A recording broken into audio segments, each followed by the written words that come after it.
22 विवाह विवाह दान आदि से निवृत्त होकर महाराज दशरथ मिथिलेश के राजभवन में जाने की तैयारी करने लगे। तभी भरत के मामा अर्थात राजा केकय के पुत्र युधिष्ठिर वहां आ पहुँचे। अभिवादन तथा कुशल समाचार जानने की औपचारिकता के पश्चात उन्होंने केकय नरेश का संदेश देते हुए कहा, महाराज, हमारे पिताजी को भरत को देखने की उत्कट इच्छा हो रही है। अतः कृपा करके आप कुछ दिन के लिए भरत को मेरे साथ उनके ननिहाल भेज दें। इस संदेश को लेकर मैं अयोध्या गया था, किंतु वहां पर ज्ञात हुआ कि आप जनकपुरी गए हुए हैं, इसलिए मैं भी यहाँ आ गया। महाराज दशरथ ने युधिष्ठिर का समुचित सत्कार किया और उन्हें सारा वृत्तांत सुनाया। फिर उन्हें लेकर ऋषियों, मंत्रियों एवं बंधु बांधवों सहित यज्ञशाला के द्वार पर पहुँचे।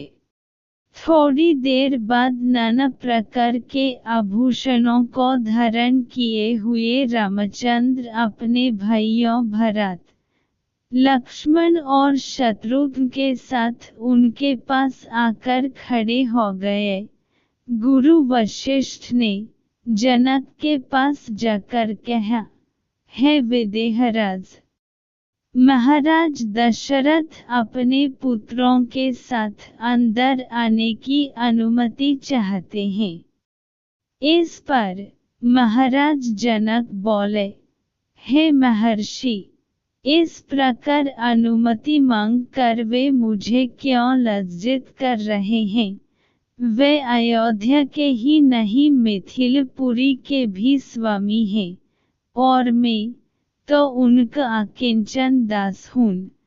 क्या कभी स्वामी अपने सेवक से आज्ञा मांगत है? उनसे कहिए चरों कन्यायन विवाह वेदी पर प्रतीक्षारत हैं। वे निसंकोच अंदर पधरने का कष्ट करें। शुभ लग्न का समय भी हो रहा है, मैं स्वयं चलकर उन्हें सादर ले आता हूँ।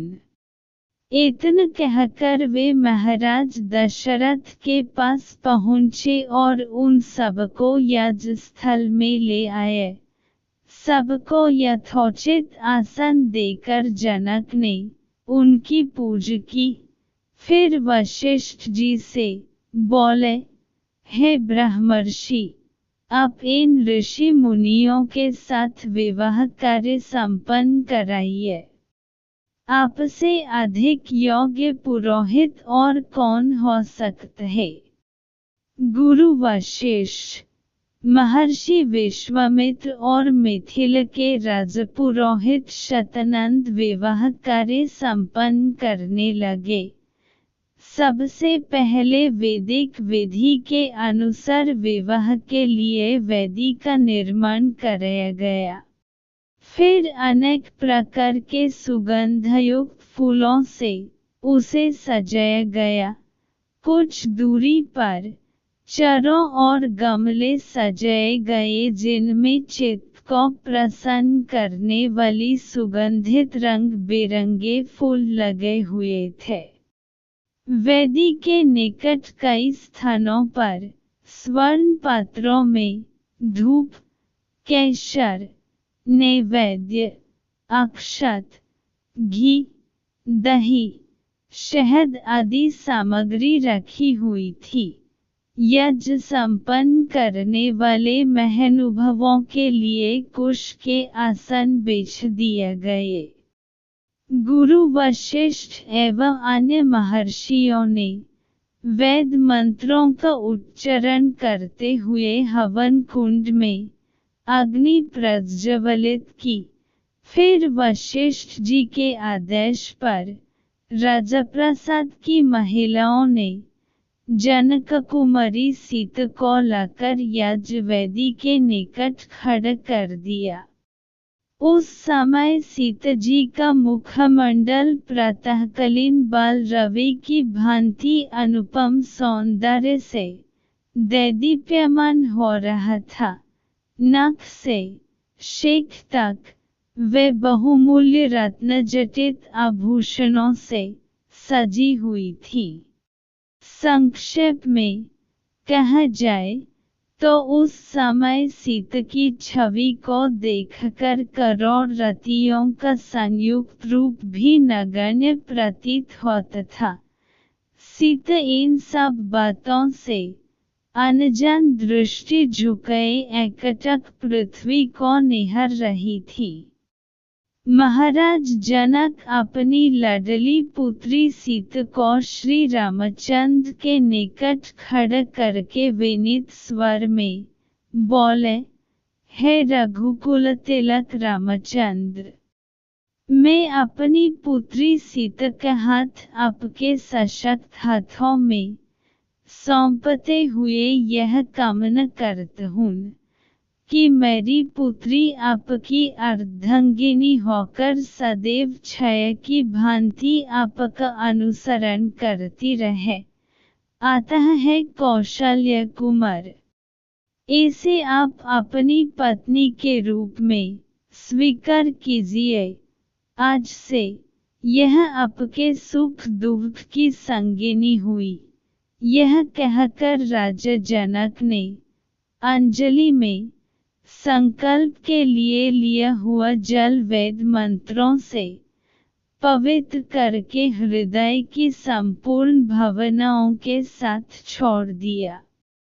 महिलाएं मंगलगान करने लगीं।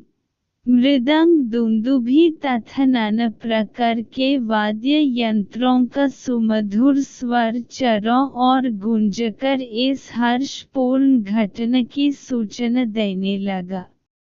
राम और सीता के विवाह के संपन्न हो जाने के पश्चात लक्ष्मण, भरत और शत्रुघ्न का विवाह उर्मिला, मांडवी और श्रुतकीर्ति के साथ वैदिक विधि विधान से संपन्न कराया गया। राजा जनक अपने नेत्रों में स्नेहपूर्ण अश्रु भर कर बोले, हे अयोध्या के राजकुमारों, आप चारों भाई सूर्यकुल के गौरव, पराक्रमी, धर्मपरायण, तेजस्वी, सौम्य, विद्वान एवं सदाचार के गुणों से मंडित हैं।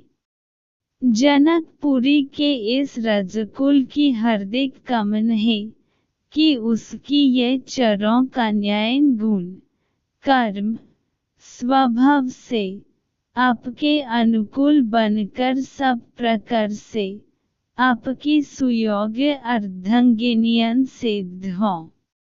इसके पश्चात वशिष्ठ जी की आज्ञा से चारों राजकुमारों ने अपने अपनी नवविवाहित पत्नियों के साथ अग्नि की प्रदक्षिणा की। विवाह संपन्न होने के पश्चात महाराज दशरथ समस्त मंत्रियों, ऋषि मुनियों और सपत्नीक राजकुमारों के साथ अपने ठहरने के स्थान पर चले गए।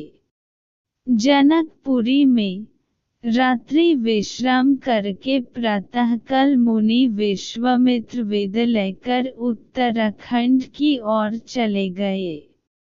महाराज जनक ने दहेज के रूप में असंख्य दास दासियान, हाथी, घोड़े, गौएं, रत्नजटित आभूषण, वस्त्र, बर्तन आदि नाना प्रकार की वस्तुएं देकर अयोध्यापति दशरथ को विदा किया और उन्हें पहुंचने के लिए नगर के द्वार तक आए।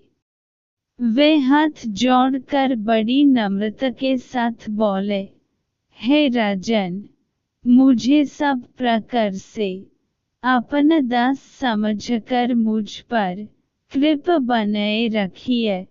मैं एक बार फिर आभारपूर्वक कहना चाहता हूँ कि आपने मेरे कुल के साथ संबंध स्थापित करके मुझे गौरवान्वित किया है। मेरी कन्याएं आपकी आज्ञाकारिणी एवं दोनों कुलों का गौरव बढ़ने वाली हों, यही मेरी मनोकामना है। फिर उन्होंने तथाकुशध्वज ने अश्रुपूर्ण नेत्रों से चारों कन्याओं को आशीर्वाद देते हुए विदा किया।